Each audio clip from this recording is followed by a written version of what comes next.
جی ہاں، اب آگے محترم جہلمی صاحب نے، مکرم یا محترمی جہلمی صاحب نے مولانا قاسم نانوتوی صاحب کے بارے میں یہ کہا کہ انہوں نے کیونکہ رسول اللہ کے بعد نبی کے آنے کو ممکن عقلی قرار دیا اور باری تعالیٰ کو قادر قرار دیا، تو اس سے مرزا قادیانی نے یہ کیا کہتے ہیں بانی سلسلہ مرزائیہ نے یہ فائدہ اٹھایا کہ نبوت کا دعویٰ کر دیا۔ میں آپ سے سوال کرتا ہوں کہ مرزا قادیانی نے، مرزا جہلمی صاحب مجھے بتائیے کہاں سے ان کی کتاب سے حوالہ دیا ہے، کس کتاب میں؟ آپ کے پاس تو روحانی خزائن پوری ہوگی، پڑھی ہوگی آپ نے، اور لفظ بہ لفظ پڑھا ہوگا میرا خیال ہے، تو آپ ضرور حوالہ دیں۔ میرے تو خیر ان سے نہیں گزرا کہ ان کی کتاب کا حوالہ اس نے دیا ہے، تو کہاں پر دیا ہے، ذرا ایسے نہیں بیان کریں۔ اگر بہرحال میں کہتا ہوں کہ میرا تو ذاتی خیال ہے کہ مرزا قادیانی بھی مرزا جہلمی کی طرح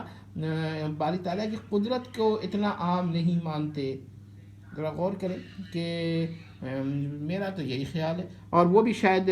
کفار کو جنت میں داخل کرنے پر وہی نظریہ رکھتے ہوں، شاید میرے علم میں یہ بات نہیں ہے، لیکن میرا خیال ہے کہ کیونکہ وہ حضرت عیسیٰ علیہ السلام کو رفع آسمانی کے ان کے جو ہے نا کو نہیں، جب نہیں مانتے تو پھر اس کا مطلب خدا کی قدرت کی کہیں نہ کہیں آپ کی طرح وہ بھی تحدید کرتے ہیں، اور رولس اور ریگولیشنز یا کلمات کا کہہ کر نفی کرتے ہیں۔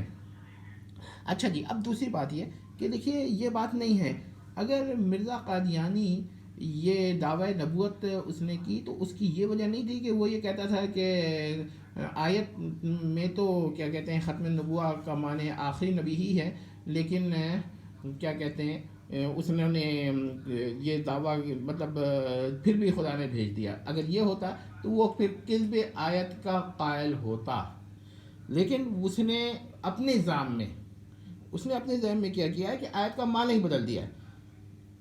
یہ ایسی بات ہے جیسے کوئی لا الہ الا اللہ کا معنی بدل کے یہ کہہ دے کہ الہ سے معنی تو الہ ذاتی ہے، تو الہ ذاتی ہے، اور وہ جو الہ عطائی ہوں گے وہ کیا کہتے ہیں اس کے خلاف نہیں آتے۔ آخر آپ نے بھی تو منی خدا یا منی گاڈ یا ڈیمی گاڈ یا لیسر خدا یا چھوٹے خدا کا ذکر کیا ہے نا، آپ نے بھی کیا ہے، تو آپ مجھے بتائیں نا، اسی طرح ہو سکتا ہے اس نے بھی یہ کیا، مطلب اگر وہ ختم نبوہ کا اس آیت کا وہی معنی لیتا جو متواتر تمام مسلمین لیتے آ رہے ہیں، تو پھر وہ اگر امکان کا بھی قائل ہوتا ہے تو وقوع کس کا قائل نہیں ہوتا، ٹھیک ہے نا؟ اور اگر اس نے یہ معنی نہیں لیا ہے تو وہ یقین مانے کہ اگر وہ کیا کہتے ہیں اس آپ کی طرح اس کا بھی قائل ہو کہ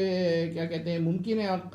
عقلی جو ہے، اگر محال عقلی اس سے لازم آئے تو ممکن عقلی بھی محال عقلی ہو جاتا ہے، اگر وہ اس کا بھی قائل ہو نا تو بھی وہ نبوت کا دعویٰ اس نے اس بنیاد پہ کیا ہے کہ اس نے آیت کے معنی بدل دیے، جیسے کہ آپ جس طرح کر رہے ہیں نا، 2-3 جگہ پر آپ نے بھی کیا ہے نا کہ لا تبدیلہ سے بحث کی ہے۔ اچھا آئیے میں اس پہ بھی ہم بات کریں گے، تو آپ نے اس پر بھی کیا کہتے ہیں وہ بات کرنی ہے۔ اچھا باقی یہ ہے کہ میں نے پھر یہ بتا دیا ہے کہ میں تو خود یہ چاہتا ہوں کہ آپ تھوڑا کہاں جا رہے ہیں اور تھوڑا تبدیل ہو، اور یہ جو آپ جس حد تک چلے گئے ہیں مسلمین کی تکفیر کر رہے ہیں اور پھر بھی کہہ رہے ہیں اتحاد، کس کی؟ پرانے علماء کی، اشاعرہ اہل سنہ ہیں، ان کے ایک امام بڑے بڑے علماء ہیں، اب آپ ان کی تکفیر کرتے ہیں، آپ مجدد ثانی کو فسادی کہہ دیتے ہیں، آپ امام ابن تیمیہ کی تکفیر کر دیتے ہیں، یہ اتحاد امت نہیں ہے، یہ تو تکفیر ہے۔ آپ کو میں نظام معتزلی سے تشبیہ دینا چاہتا ہوں، کیونکہ اس کے بھی یہی عقائد تھے جو آپ کے تھے کہ باری تعالیٰ اس پر قادر نہیں، باری تعالیٰ اس پر قادر نہیں، باری تعالیٰ انسان کے افعال جو ہیں وہ باری تعالیٰ کی مخلوق نہیں، شاید آپ بھی یہی کہتے ہو، کیا کہتے ہیں، اور اگر نہیں بھی کہتے تو معنی بدل دیتے ہوں گے کہ بھائی مخلوق کا میں نے ان معنوں میں کہہ دیا، ان معنوں میں نہیں کہا، کیونکہ میں جانتا ہوں کچھ لوگ ایسے ہیں جو یہ کہتے ہیں کہ باری تعالیٰ نے تو ایک مخلوق کو تخلیق کیا اور اس مخلوق نے بہت ساری چیزیں تخلیق کی، لیکن جب ان سے کاؤنٹر کوشچن ہوتا ہے تو وہ کہتے ہیں نہیں نہیں نہیں، وہ مخلوق بھی مخلوق ہی ہوتی ہے، جیسے لازم کا لازم بھی لازم ہی ہوتا ہے، تو اس طرح کی باتیں کر لیتے ہیں۔ تو پھر ایسے لوگوں سے کہ تو میں یہی کہوں گا کہ ان کو تو پھر شدید گرفت کر کے ایک ایک پوائنٹ پر بحث کرنی چاہیے، تاکہ وہ اپنا جو بات کو ٹوسٹ کرتے ہیں نا وہ ٹوسٹ نہ کر سکا، حقیقت واضح ہو جائے۔ بہرحال جی، یہ ابھی بحث ہماری آپ سے جاری ہے۔